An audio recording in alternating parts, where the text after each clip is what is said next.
Paul, Jana.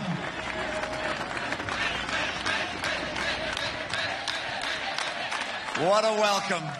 What a welcome and what a homecoming for a terrific guy. My goodness. Paul, I guess you think I made the right decision, the right choice?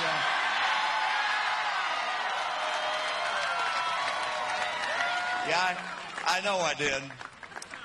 This is our second day on the campaign trail together. This is another big step to restore the promise of America. People ask me why I chose Paul Ryan. The answer is I wanted someone who was a leader. Leadership comes from character.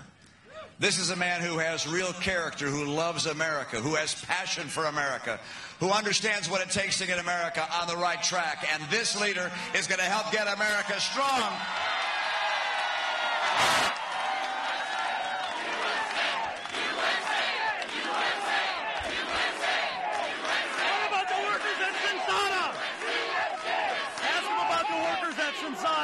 Now, I know when most people go to Washington, D.C., they go filled with ambition. He had a different career in mind when he was thinking of running for office, and yet he decided that America needed to have someone who would go to Washington not thinking about how he could beat up on other people and throw brickbats at them, but instead someone who would go there to make a real difference. And this is a man who recognizes that people who have differences of opinion, if they're honest, those differences can also be honest. And so he reached across the aisle. He worked with people in the Democratic Party. He did so with dignity and respect. And as a result, he's a man who in Washington is liked, is recognized, is acknowledged, is admired, is seen as an intellectual leader, and he is respected. As Vice President of the United States, this man will be respected by people across the nation and across the world.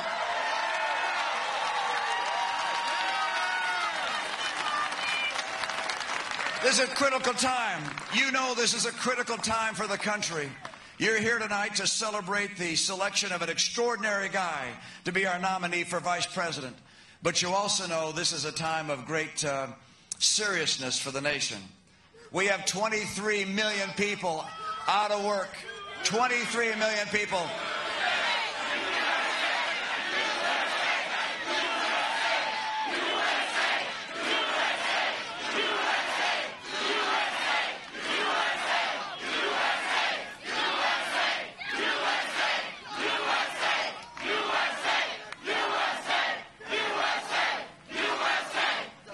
You see, young man, this group here is respectful of other people's rights to be heard.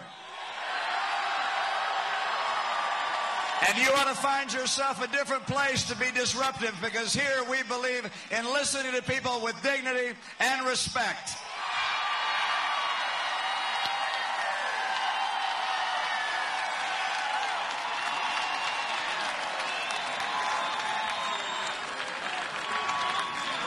Look, there's no question but that if you follow the campaign of Barack Obama, he's going to do everything in his power to make this the lowest, meanest, negative campaign in history. We're not going to let that happen. This is going to be a campaign about ideas, about the future of America. This is a campaign about greatness, about America's future for your children, for the world. Mr. President, take your campaign out of the gutter. Let's talk about the real issues that America faces.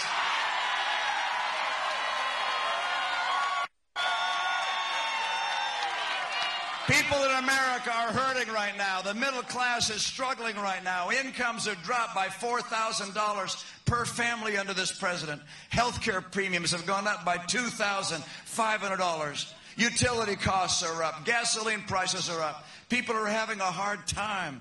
They want to know if America's going to come back. It is, if it gets new leadership. I'm going to do 5 things. Paul Ryan and I, we're going to work together to get 5 things done that'll get our economy roaring back. Number 1, we're going to take advantage of our energy resources, our wind, our solar, as well as nuclear, oil, gas, coal. Number 2, we're going to make sure that our kids and our workers have the skills they need to succeed. And by the way, we're going to put work back into welfare.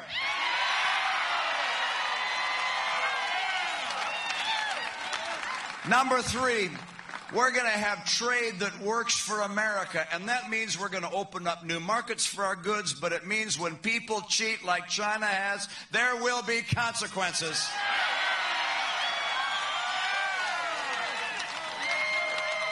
Number 4, we're going to do something that Paul has been fighting to do for years now. When we have Republicans in the House and Senate, when we have the White House, we're going to finally cut federal spending, stop the borrowing, and get America on track to a balanced budget.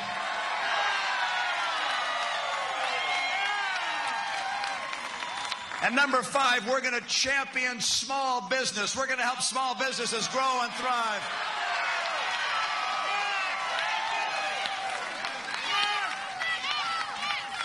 I couldn't believe it the other day when I saw that quote that Paul just mentioned of the presidents in Virginia. I couldn't believe he actually said that. You heard what he said. If you have a business, you didn't build it, someone else did that. And then he said, it's not fair, you took me out of context. Go on YouTube, by the way, and read the context, and you'll find the context is worse than the quote. All right? He says in there, you know, if you've been successful, why, you may think it's because you're smart, but there are a lot of smart people. And you may think it's because you're working hard, but there are a lot of people who work hard. I couldn't figure out where he was going with this because, you see, in this country, we welcome and celebrate people who reach, who dream, who aspire, who achieve. That's the nature of how America works.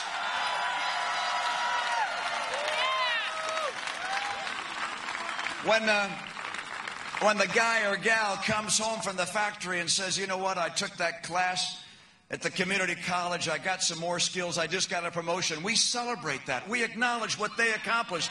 When the kid comes home and says, I made the honor roll, and we know how hard they worked, we say, we celebrate that child's achievement. We say, way to go, you made that happen. Now I know that for them to make the honor roll, they had to ride on a bus to get to school, and there was a bus driver, but if the kid gets the honor roll, he or she gets the credit, not the bus driver.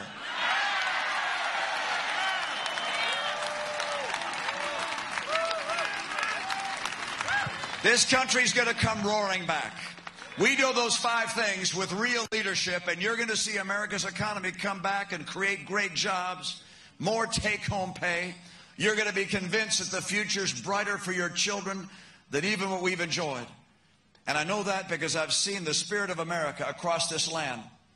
One thing that gives me perhaps the greatest confidence in our future is that there lies within the heart of the American people, Republican, Democrat, Independent, men and women, people from cities or the suburbs or rural communities.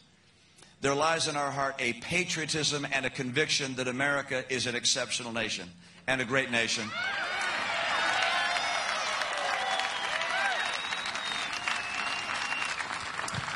Ann leaned over to me as Paul was speaking. We were all moved, by the way, at the welcome you gave him.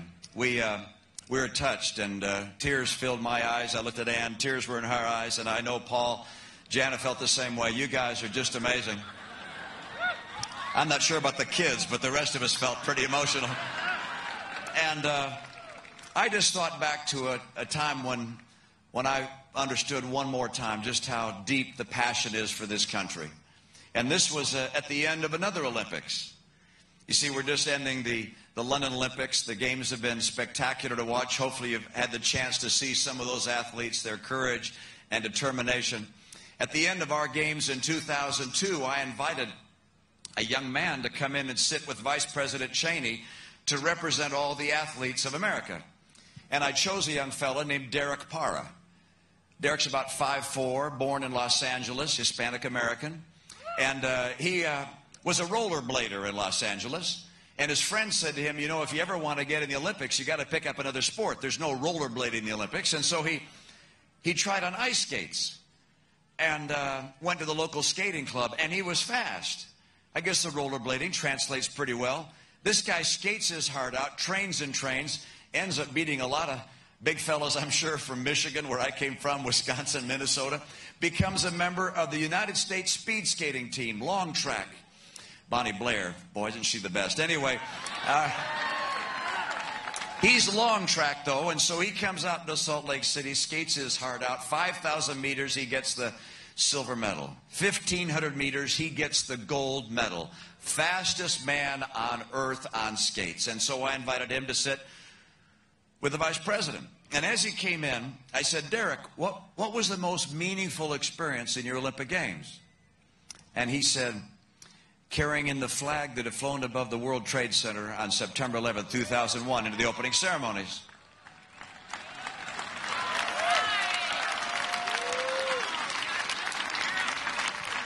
He was one of the 8 athletes that was selected to carry in that flag. It's about 8 by 12 feet, and it's torn and burned. And it can't be put up a flagpole, so you got to bring it in horizontally. So he carried it in, and he said, as we brought it into the stadium, some 55,000 people, we expected that when it was announced, they'd burst into cheers, but instead, total silence, complete reverence.